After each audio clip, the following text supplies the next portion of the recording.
Magandang araw po mga kapuntos, at sa araw na ito po meron po akong tampok na video para sa inyo at sana ay magustuhan ninyo.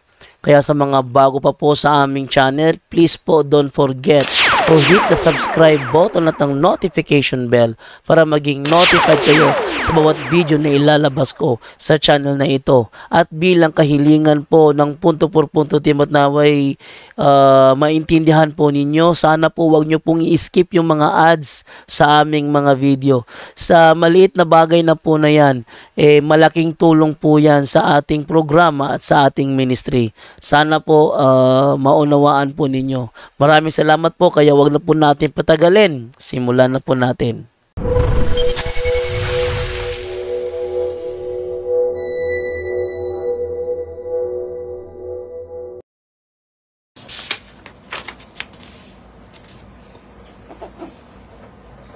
Hello mga kapatid, kumusta na po kayo? So, quick live lang po tayo. So, ito po yung isi-share ko sa inyo, dolor or external pain. Ano bang kahulugan itong dolor? D-O-L-O-R. Yung pangalan ito ng tao, pero it means external pain. Bakit we experience external pain? This is extraordinary pain. So, sabi dito, how to fall into extraordinary diabolic influence specifically. So, paano po? Prior to actual discussion of extraordinary diabolic phenomena, it is necessary to discuss how one falls into extraordinary diabolic influence specifically. Extraordinary diabolic influence is that which goes above and beyond what is normal or the ordinary diabolic influence. So, meron ding normal. Ano ba itong extraordinary or ordinary diabolic influence? Which all men must endure. Father Amorth provides clear distinctions regarding extraordinary diabolic influence, which are helpful to know. He distinguishes between 6 different forms, namely external physical pain, external physical pain, demonic possession, diabolic oppression, diabolic obsession, diabolic infestation, diabolic subjugation. So ito po yung 6 na din-discuss ni Father Amorth, extraordinary diabolic influence. These forms of diabolic influence are extraordinary in 2 senses. Bakit tinatawag ito ng extraordinary diabolic influence? First, the intensity of this influence is above and beyond the ordinary form of diabolic influence.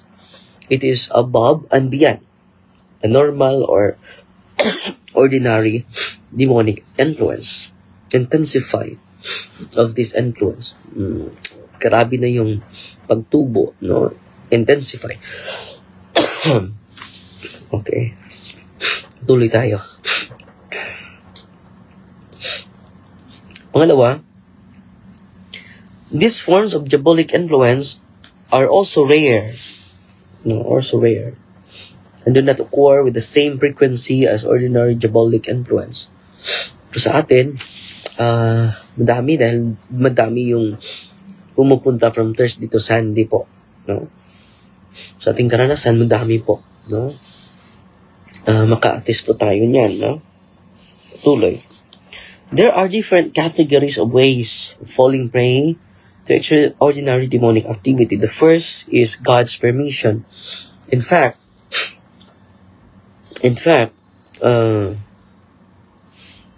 no demonic activity can occur without God's permission.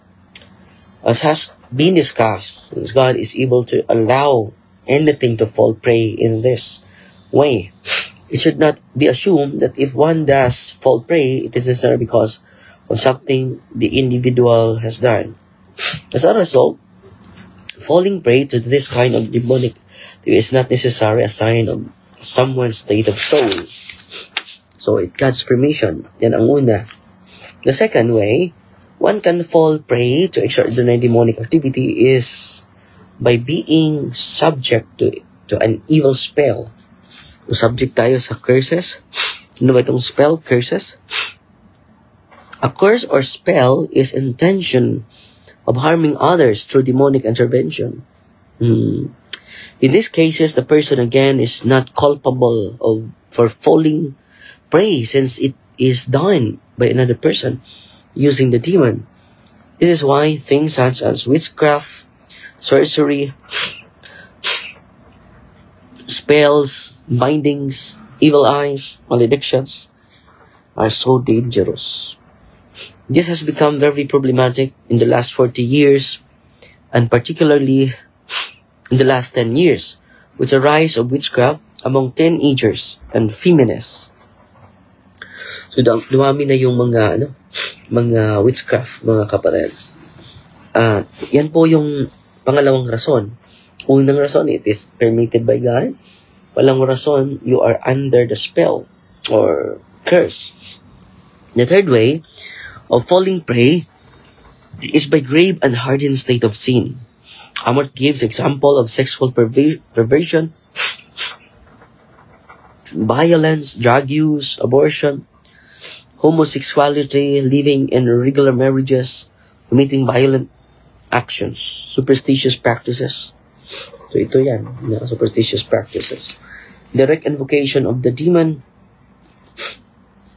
and hypnotism, just to name a few. Both Amort and the author agree that with the increase of abortions and collapse of married life, many more souls are being afflicted.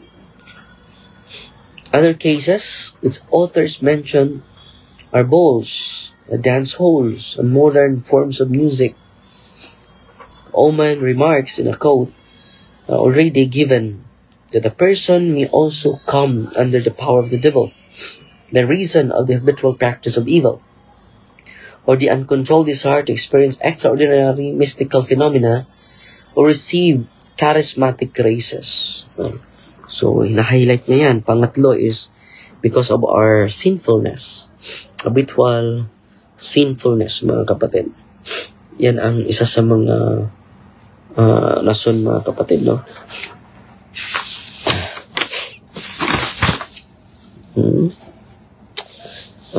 Chapter 7 is a dolor and external pain.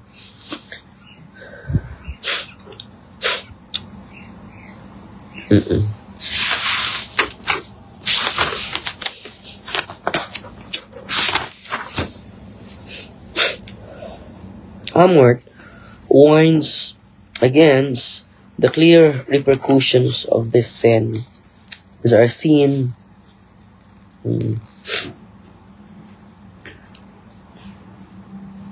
in exorcism. It's often require long periods of time to liberate the soul. This is also the experience of this author that abortion constitutes not only an avenue for demonic activity but also a short circuiting of the very female psychology. Since the nature of feminine is to be able to bear nurture children, the fact that a woman would go contrary to that strong and inherent natural inclination causes grave damages in self-perception, in which contradiction is the result.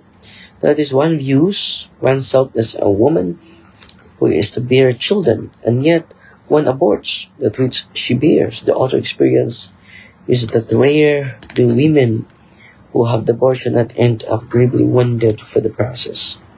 So, hindi basta-basta yung yung abortion.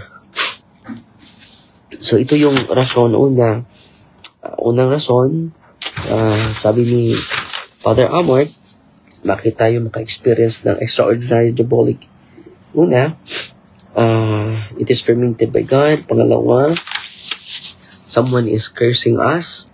Yung pangalawa. Pangatlo, because of our hardened sin, state of sin. Yan ang mga rason, mga kapatid. Sabi dito, in these cases, the beginning part of remedy is clear. One must have authentic conversion of life. So, anong kailangan? Authentic conversion of life. Go to confession regularly and lead an authentic Catholic life. All sexually perverted activity, homosexuality, violence, drug abuse, abortion, violent action, and superstitious practice, along with direct invocation of the demonic, must cease.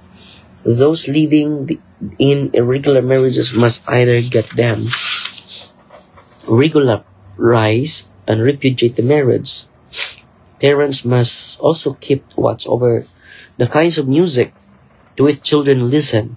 This applies not only the satanic forms, but also to those which affect the appetites by increasing antecedent appetite.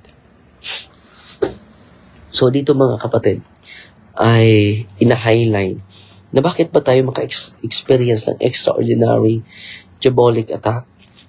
So, including itong tinatawag na dolor o external pain. So, i-discuss natin sa sunod na mga So, it is permitted by God. Walang possession o obsession, hindi pinantulot sa Diyos. Pangalawa, because someone is cursing us. Pangatlo, ay because of our sinfulness. Yun po. Naharas tayo. External physical pain.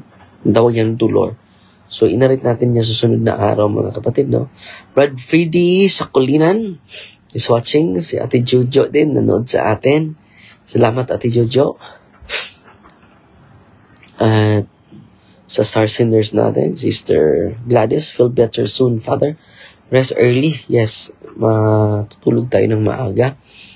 Si Marlo Magno, 500 stars. At si Ami Dakuba na Elga, nagpadala ng 100 stars. Salamat po. Maraming salamat sa inyo. So, hindi ko mabasa yung mga comment ninyo. Bakit? Si Elina Elina Alcover, si 150. Hope you are well and good, Father. Si 150. Musta na, bro? Sai PM, Father. Drink vitamins, expectorant and decongestant medicine po. So, meron tayong ininom ng vitamins, no? Natividad Bagyo. Mangyo. Nanood sa atin ngayon. Okay. Maraming salamat po. Fighting Maria, Tatax FD with a humble heart po. God bless.